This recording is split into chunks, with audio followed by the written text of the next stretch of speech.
so funny.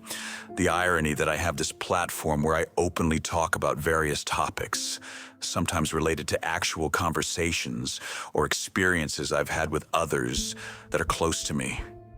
Yet family and friends are the very audience that is void here.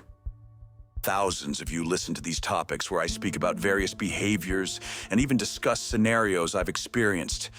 Yet you are the only ones who know. It seems strange to me that we can hide our deepest, most sensitive inner thoughts on a public platform, yet it goes missed to the parties that should be the most interested in knowing. Oh well, who cares? Let's talk about something different today, because I've got a doozy to discuss with you, and I hope that this can help you in case you find yourself in the same mental headspace as I did. Like I said, much of what is discussed here relates to either conversations I've had or different things I've experienced throughout my life. One scenario I continue to face are the situationships I continue to find myself in from time to time.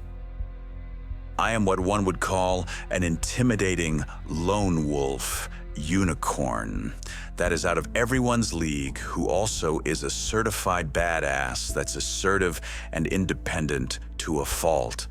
That was all meant in sarcasm, but a true mix of what I've been told from various people in my life, usually at the end of whatever situationship I find myself in. But let's break this down a little. I am an independent person. I tend to do most things on my own, and I'm a loner in all the forms that it takes. I like my time alone. I take care of myself and the things in my life that I need to. In short, I just handle life.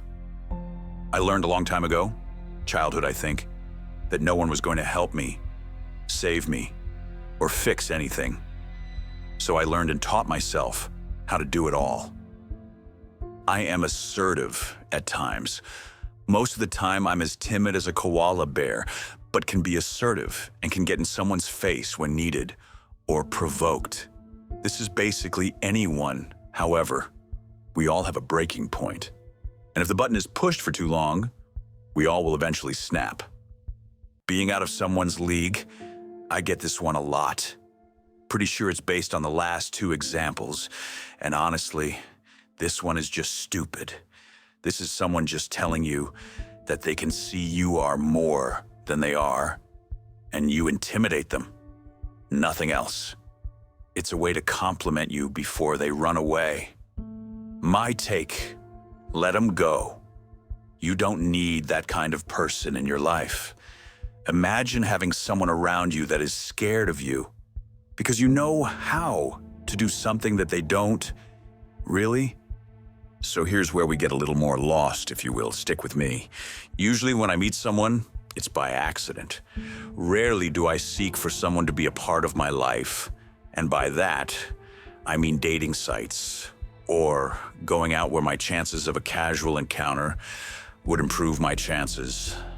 I tend to stay at home or stick around with close friends, as I truthfully don't care too much about trying to have a relationship anymore. I believe that you can find so much peace in being on your own, that you can forget what it's like to have someone around you, and when we go looking, we are mostly dissatisfied with the people we encounter. This sounds horrible, but it's truthful. I know when I get on a dating website, I can have 30 matches and 0 conversations. People cannot talk anymore, or they wait for you to make the first move. Even then, they hardly ever reply back, or are just looking for a hookup rather than the relationship that you've literally put as your goal on your profile. A lot of times the catfish scenario comes up as well. There are a few scenarios with this one. Either someone posts photos of themselves from years ago and the person that you meet is not even close to what they presented.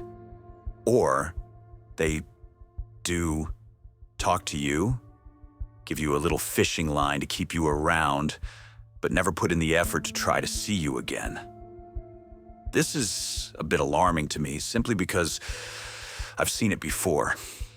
They think you have money or something to gain or take, so they keep the hook in your mouth and keep trying to lay out the bait. However, this never ends well for them, though, simply because you're not stupid. So the long and short of it is, I am very single, and that is a formidable puzzle to those who know me. They cannot understand why I'm single. This is a choice I've made, and I made it a long time ago. I pay way too much attention to what people do or how they are, and those flags just keep flying. The worst part is I know enough psychology to understand why people are doing things, so the foresight is even more present. I know that many of you are the exact same way. You see what is coming before it even arrives. You can see what someone is going to do before they even act it out. Your ability to read people becomes so intuitive that it's scary. Sometimes we do have misses. This tends to happen when the initial meeting with someone can catch you off guard, and you can be swept away by them so effectively that you miss the obvious indicators that would have made you turn the other way. However, this initial mistake is also eventually caught by something they say or do. Thankfully, they will always let it slip at some point. This happened to me recently, and the sadness I always felt for this person picking everyone besides me was turned into a sense of absolute relief. Had I actually been chosen by them, I would have found myself in a relationship with someone who talked down to me, treated me with complete disrespect, cheated on me, used me financially, and been so verbally abusive it would have destroyed me in every way. This person, who once was everything I prayed would have wanted me, showed me they were nothing more than someone who uses others for their own gain and targets those who are weak and easy to manipulate, which is why they were so disinterested in who I was. I always turned this inward and thought it had something to do with how I looked, what I lacked, or anything that could have been missing on my end. The truth was, it was all the things that are good about me that made them disinterested. All the things that make me who I am were the very things that scared the crap out of them and made them look elsewhere. They needed to have someone weak, which is not me. They needed someone they could control, which is not me. And they needed someone who would allow them to treat them poorly, which is definitely not me.